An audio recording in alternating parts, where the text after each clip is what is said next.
ہے، مالی بھی ہو سکتا ہے، جانی بھی ہو سکتا ہے، ان کے جسموں کے اندر آگ سی لگ ہو سکتی ہے، عجیب سی کیفیت کا یہ شکار تو ہو سکتے ہیں، مگر یہ دین پر دبا نہیں آ سکتا، یہ دین پر یہ داغ لگ نہیں سکتا۔ اگر لگتا تو پہلے دوروں میں لگ جاتا، صدیاں پہلے لگ جاتا، دین کو نقصان دینے والے یہ پہلے کام کر جاتے۔ جب بھی جن لوگوں نے یہ کام کیا ہے وہ بدبخت ذلیل و رسوا ہی ہوئے ہیں۔ میرے آقا و مولا صلی اللہ علیہ وآلہ وسلم سرکار کے غلاموں، شمع رسالت کے پروانوں، میرے رب العالمین نے فرمایا میرا محبوب مردوں میں کسی کا باپ نہیں ہے۔ نبی رحمت فخر موجودات صلی اللہ علیہ وآلہ وسلم سرکار کی عظمت کے لیے مالک بے نیاز نے اپنی شان، اپنی شوکت، اپنے نام، اپنے عزت و وقار کو معیار کے مطابق اپنے محبوب کی شان بیان فرما رہا ہے، تاکہ لوگوں کو یہ بات سمجھ میں آ جائے، کسی کی طرف یہ کام نہ لگائے، کسی کی طرف یہ متوجہ نہ رہے۔ میرے نبی رحمت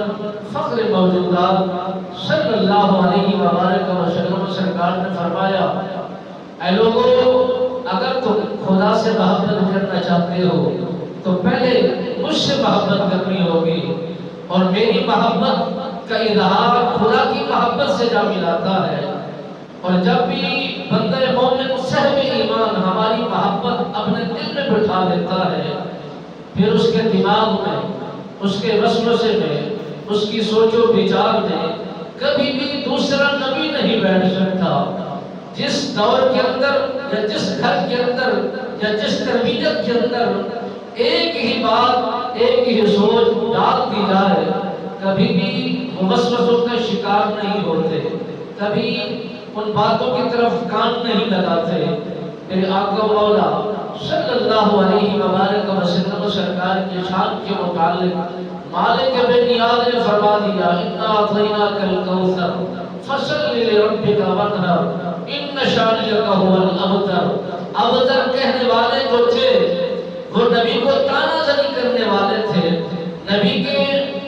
نبی پر وہ باتیں بنانے والے تھے۔ اب ان کی نسل چلنے والی نہیں، بیٹے دنیا سے رخصت ہو گئے، نام کیسے روشن ہوگا، مقام کیسے بنے گا، مرتبہ و بلند کیسے ہوگا، اب ان کا بوٹا کیسے باقی رہے گا۔ مالک بے نیاز نے فرمایا، اے محبوب ان کی طرف کام نہ لگائیں، یہ جو آپ کو ابتر کہنے والے ہیں ہم انہیں ابتر کر دیں گے، انہیں کی نسلیں مٹا دیں گے، ان کے نام مکا دیں گے، ان کے معلوم بقا ملیا میٹ کر دیں گے، ان کو تہس نہس کر دیں گے۔ یہ اگر نام باقی ہوگا، آپ کے رب کا نام باقی ہوگا، یا پھر میرے محبوب مکرم محمد مصطفیٰ کا نام باقی ہوگا، آپ ان کی طرف متوجہ نہ ہو۔